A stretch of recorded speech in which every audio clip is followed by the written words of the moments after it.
I've never played Outer Wilds, but in this series, I'm changing that. Welcome back.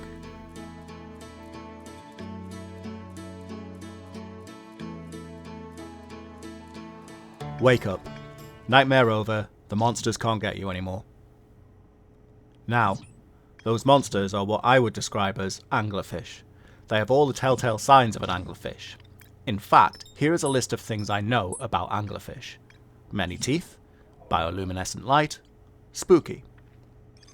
Thus, having applied the scientific method, the things in Dark Bramble are clearly anglerfish. Now, where have I seen the tail of an anglerfish before? Fossilfish Cave on Ember Twin is where. Consulting the ship log confirms this. There is an entrance to Fossilfish Cave by way of Stepping Stone Cave, however I need to feed a light to an anglerfish before it's realistic to find the place. I recall that these places were all referenced in the Nomai ruins below Ember Twin's surface. Destination set then, we're going back to the Sunless City. The easiest landmark I can think of is the crashed Nomai ship, which once upon a time led me down into the Sunless City and has become a friendly beacon on the weird and wonderful surface of Ember Twin. I particularly appreciate the fact that there's a nice blue beacon of light shining into the sky, so even someone with the navigational skills of a trout, i.e. me, is still able to find it relatively quickly. Back into the caverns and a short trip along their twists and turns, the Sunless City comes into view. My plan is simple. I used the Nomai mechanism in the city to locate the trail to the high energy lab, so my assumption is that I can use the same mechanism to point me to the cave. You know, given the abject fear I felt earlier while on Dark Bramble, this entire situation has me feeling confident, filled with purpose.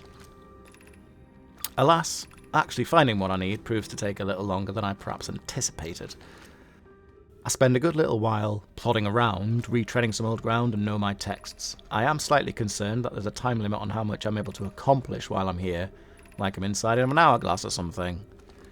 Eventually, I'm able to put the pieces into place and formulate the reading comprehension required, go to the anglerfish overlook first, and then follow the stepping stone path.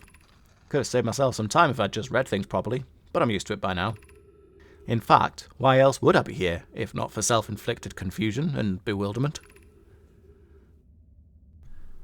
At Anglerfish Overlook, I eventually find my prize, or, well, part of my prize. Hello, creepy fossil. You're a lot less threatening, dead and bony, but I still don't care for you that much.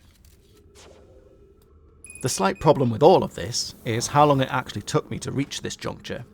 The sand has filled up a lot of Ember Twin by this point, and I'm not sure the tunnels I now need to traverse will be available. It's a gamble that I take. With the added guidance of the scout as a waypoint, I make it into the cavern and my prize. More information, courtesy of the Nomai. I make a mental note that I should definitely make use of the scout for this purpose some more. The Nomai children played a game in this cavern. One of them is the anglerfish, and the others are little fish. The little fish have to get across the room before the anglerfish catches them. Honestly, sounds like a great time. They add an additional rule though. The anglerfish needs to wear a blindfold, as that's more accurate, as real anglerfish are blind. Some research notes nearby explain that the specimen in the cave is the same species as the wonderful creatures that exist on Dark Bramble. So, my journey has taught me that anglerfish are blind. Not the shocking revelation I was expecting, honestly, but sometimes the obvious and simple solution absolutely is the best one. There's nothing else for it then, I need to face my fears and head back to Dark Bramble. Before that though, I make a brief stop at Ash Twin once more and find my way back to the tower that contains the Nomai text regarding Sun Station. There's no clear way into the warp chamber that I'm able to identify. No second entryway from the bottom of the tower, hidden by sand. Just a lot of cacti that really play havoc with my suit. I try crossing the obstacles as best I can, but, well, I don't think this way is going to work, is all I'll say. Time to go back.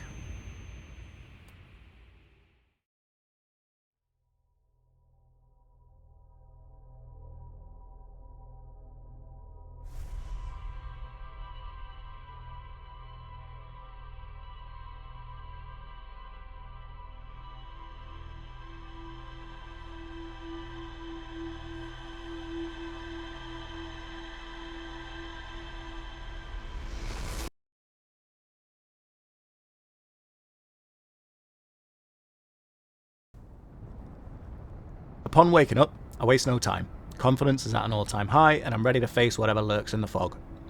One thing I didn't check when I was at Dark Bramble last time was the Outer Wilds Ventures signal. If Feldspar did indeed go there, then I would be able to identify a signal coming from the place. Sure enough, there is a signal, so I'm going to use that as the locator. Venturing into the fog, I'm actually quite grateful for the signal. The sense of danger and foreboding of the place is offset by the melody. I do make a check to ensure that the signal isn't coming from the surface, and I am a bit disappointed that it's leading me inside. Nothing for it. One of the lights is red, but for once distraction doesn't get the better of me. I'll explore there later. I'm here to find Feldspar. I venture deeper into the bramble, passing through another of the strange structures. More lights greet me, but the signal is keeping me on what I hope is the right track. Not knowing which of these lights is going to try and eat me, and which one of these lights is a place to go is weird. Everything about Dark Bramble is weird. Weird, weird, weird. Not just weird, either. Exploring Dark Bramble is slow. I'm taking my time. The anglerfish are blind, so if I'm quiet, then they won't be able to find me. Right? The Outer Wild signal appears to be coming from inside a flower structure. It kind of looks like a Rafflesia plant, which is the name of a plant I'm not confident I'm pronouncing correctly. Kind of interesting that it looks like a parasitic plant. Regardless of what it looks like, it's obvious that the ship is too large for me to continue much further, so I disembark and continue on foot. I opt just to throw all caution to the wind. Can I fit into the parasitic plant looking structure? It's worth a shot. And it becomes obvious that my ship isn't the only thing that can't go through there. I can't get into the structure and there's no obvious entrance that would fit. A scout, on the other hand, just might.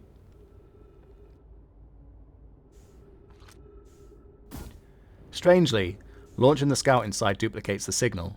Wherever the scout ended up, it appears to have ended up in 3 places at once. I figure I should just choose one and head towards it. This place continues to get weirder and weirder the more time I spend down here. I pass the bones of what I assume is an anglerfish and spot a blue flash in the distance. Closing into the blue light, I discover a ship. The logical conclusion would be that this ship belongs to Feldspar. It doesn't actually look like Feldspar is currently here, however.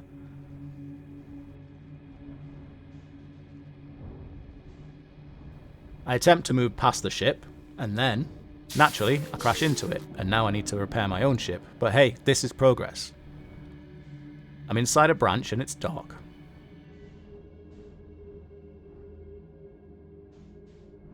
Pressing on, the walls close in and I'm unable to go any further with the ship.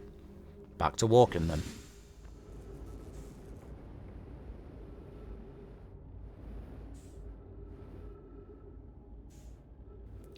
The tunnel within the branch stretches on a little further, and I pass through a veritable wall of fog.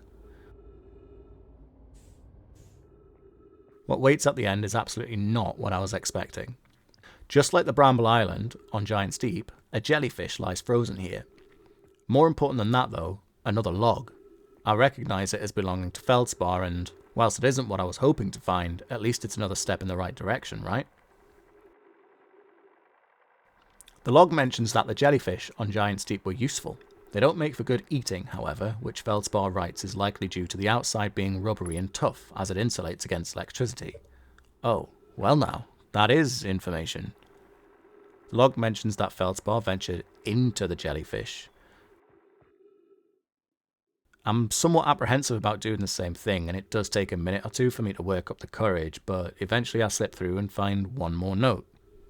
Do not eat. Got it. At this point, the concept of a plan is forming in my mind. I can use the jellyfish to get to the centre of Giant's Deep. Before that though, there's still some curiosity left in me, and I'm wondering just where the bramble has led me to. The map shows my location as still being on Dark Bramble, so what's happened to me here isn't the same as the black hole to white hole situation. As well, the Outer Wilds Ventures signal is still broadcasting from somewhere inside, seemingly from below. So I jumped. As I fall, I realised that I'd been led to the surface of, well, it isn't a planet, whatever this place is, and now I'm falling into the anglerfish den. I would describe my fall from Feldspar's jellyfish as enlightening. Enlightening and terrifying, because I'm going back into this den where the lights are and the anglerfish. But I don't see or hear any as I descend. By some stroke of luck, I make my way back to the ship and repair it, with less than a minute to spare before I run out of oxygen, no less.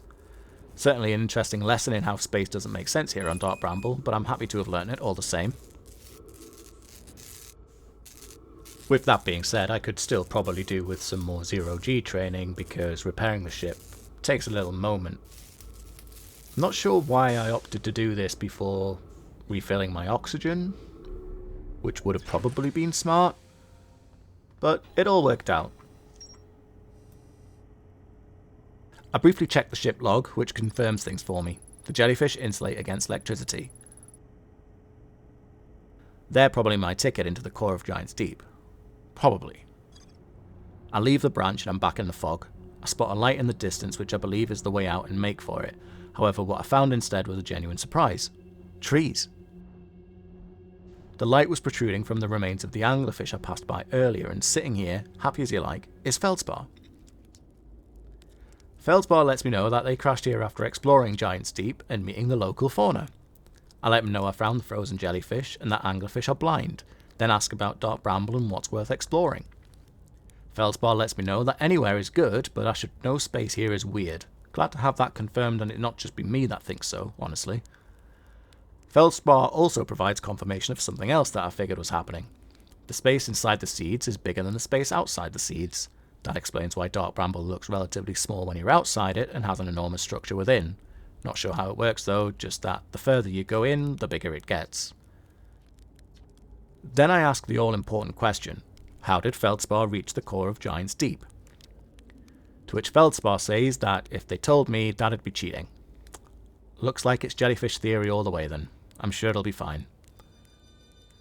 I asked Feldspar a few more questions, including if they want me to let ground control know where they are, but Feldspar's happy here.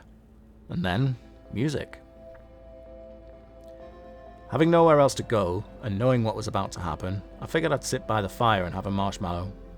Feldspar's happy here, away from civilization and the adoring eyes of fans back on Timberhearth, and I can respect that. If you spend your entire life exploring and discovering new things, wouldn't you want to spend some time in the midst of that which you, and you alone, found?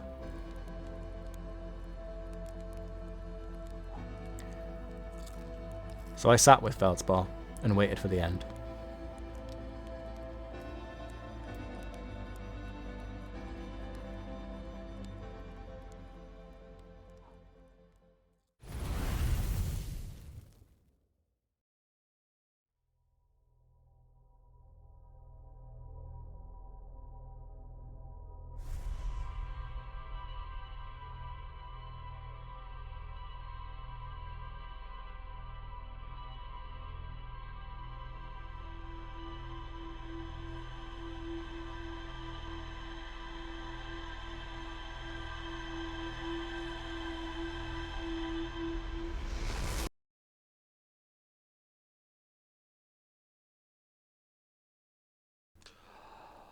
Wake up, suit up, buckle up, Giant's Deep. The plan is simple.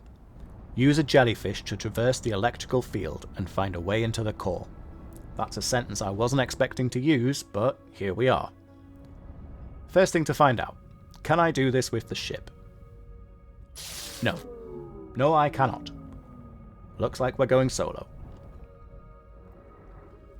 The genuine apprehension I feel as I approach the jellyfish cannot be understated, as I am not entirely convinced anything about what I'm doing is a good idea. But the jellyfish doesn't harm me, and together we descend. I'm still not entirely convinced that this is going to work. For all I know, I'm just going to bounce off the electrical field and then I'm back to square one. I'm putting a lot of trust into, let's be honest, a guy I've met once. And a jellyfish.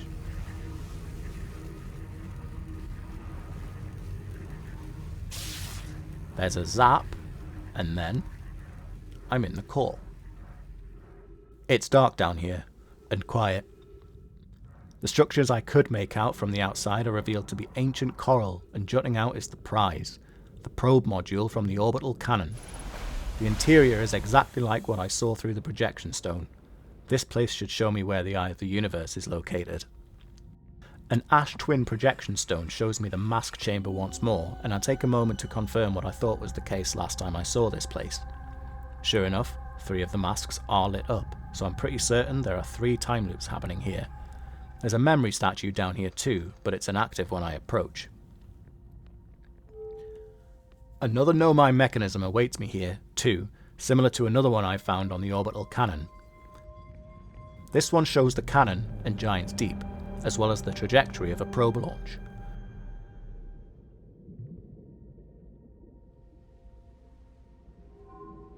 Probe 9,318,072 is referenced in the log, so I assume that's the trajectory shown here.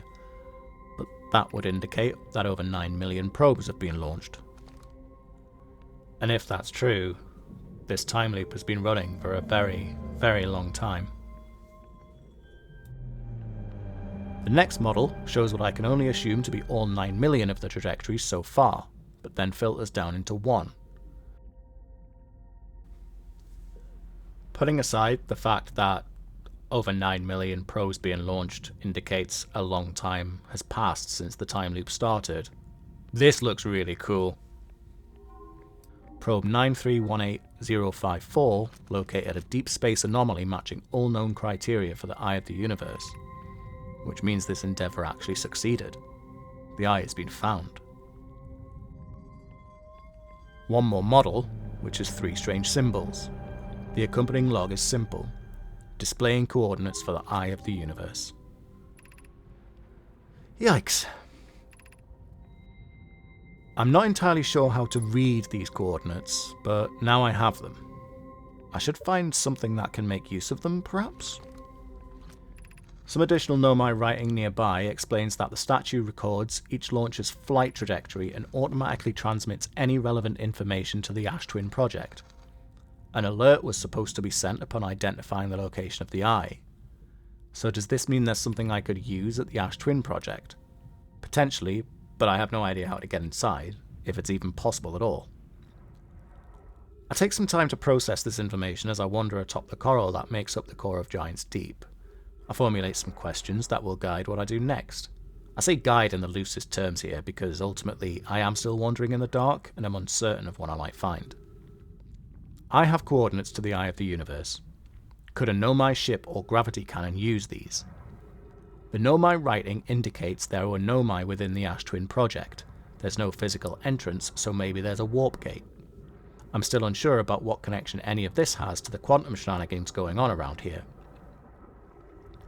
I check the map when I get back to the ship and my eye is immediately drawn to the extrasolar object orbiting the system. Is this the eye? Is it really as simple as getting into my own ship and flying there? I take off and head in that direction, a single red dot of light. As I approach, however, it kind of does dawn on me just how fast the thing, whatever it is moving, and I've accelerated way too much. I'm extremely far out from the sun now and slowing down is taking a while. Eventually, I managed to make my way back into the system's gravity well, passing what I realised is Whitehall Station on my way, and for no reason other than it was there, I decided to make for the interloper.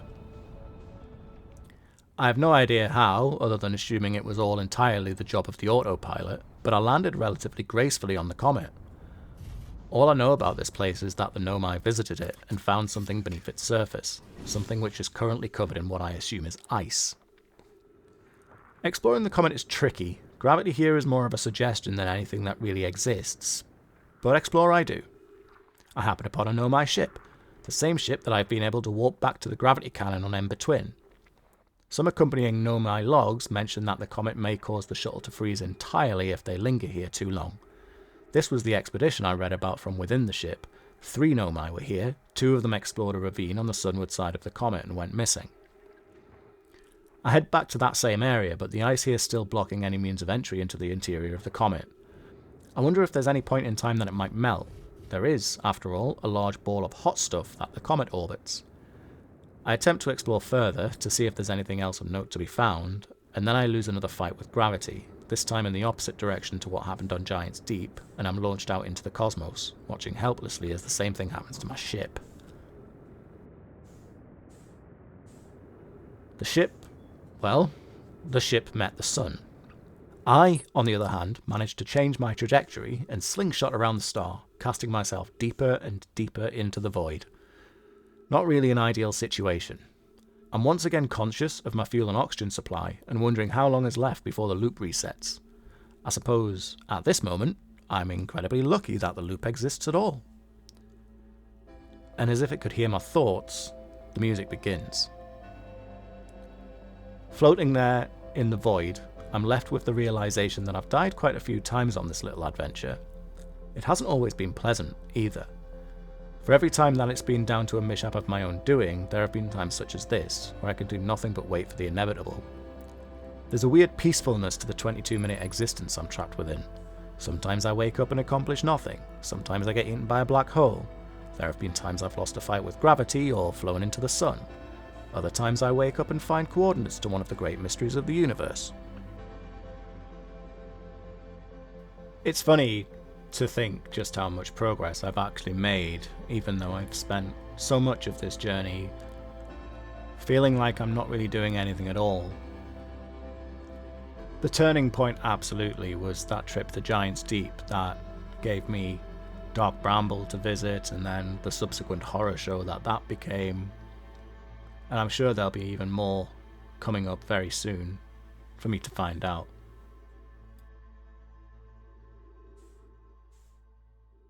At this moment, though, I have a perfect view of what's about to happen to the solar system, so I float there in the silence, and I watch.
Thank you once again for joining me on my continuing journey, and I do hope to see you next time.